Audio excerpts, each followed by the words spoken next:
Yo!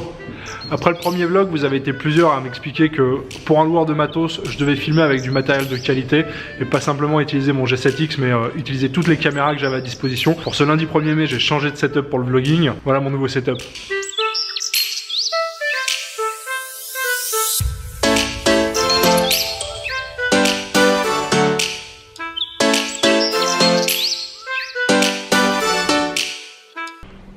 Ok, premier petit problème,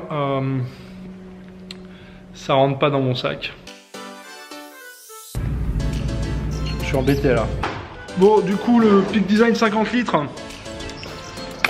Ok, on va changer de sac. Je vais prendre mon sac Orca de compétition, qui est normalement un sac multicam. Je dois pouvoir mettre plusieurs caméras là-dedans, mais je pense que ça doit rentrer là. C'est bon là. Léger petit détail par rapport à mon G7X actuel, c'est que là, si je veux vlogger, il faut que je m'arrête, que je sorte la cam du sac et que je me mette à me filmer. Alors que normalement le G7X, je le mets dans la poche, je le sors, boum, je vlog quoi.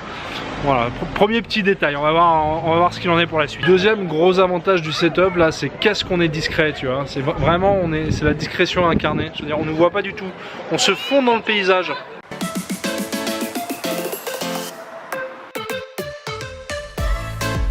Ok, le deuxième souci que j'ai, c'est que pour me cadrer correctement, il faut que je sois loin. Très loin. Cette chose pèse un âne mort. Je suis épuisé. On a marché, je sais pas, 10 minutes.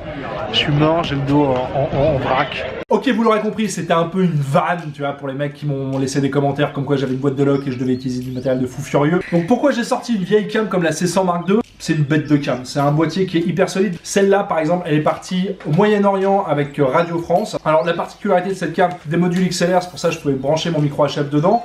Elle enregistre qu'en 1080, qui a un bitrate de 50 mégabits par seconde. Mais bon, pour les besoins de YouTube, c'est largement suffisant. J'ai aussi des filtres ND intégrés et c'est pas mal parce que comme il fait hyper beau dehors et que je suis avec un 200 mm qui ouvre un 1.8, j'ai besoin d'avoir des filtres ND pour ne pas être surexposé. Le gros plus de cette caméra, c'est qu'elle a le dual pixel. Elle a l'autofocus et c'est le meilleur autofocus du monde. Alors bien sûr, tu vas le retrouver dans cette cam et tu vas le retrouver dans toutes les cams qui sont sorties après celle-là. Tu peux même faire des upgrades, par exemple la C100 Mark I, la C300, tu peux les upgrader et mettre le dual pixel. Mais bon, ça c'est notre histoire.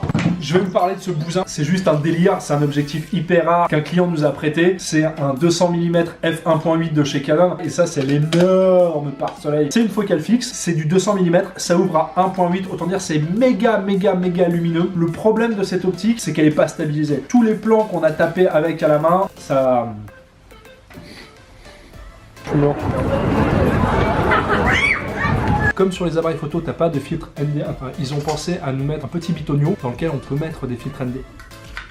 Tous les plans d'architecture que j'ai tapés, j'ai utilisé ça. C'est des optiques à décentrement, c'est des optiques qui te donnent un effet tilt shift. À la base, c'est des optiques qui ont été fabriquées pour taper des plans d'architecture. Le mouvement, il y a un système mécanique. Donc là, j'ai mon système mécanique qui permet de décentrer complètement l'optique.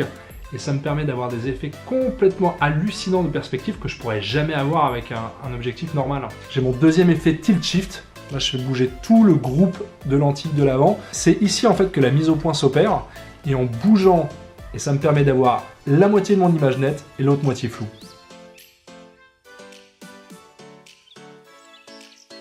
Putain, j'arrive. Putain, à 22 h, on a tourné, on a monté, tourné, machin, etc. J'en veux plus, je veux plus. C'est formateur, c'est formateur.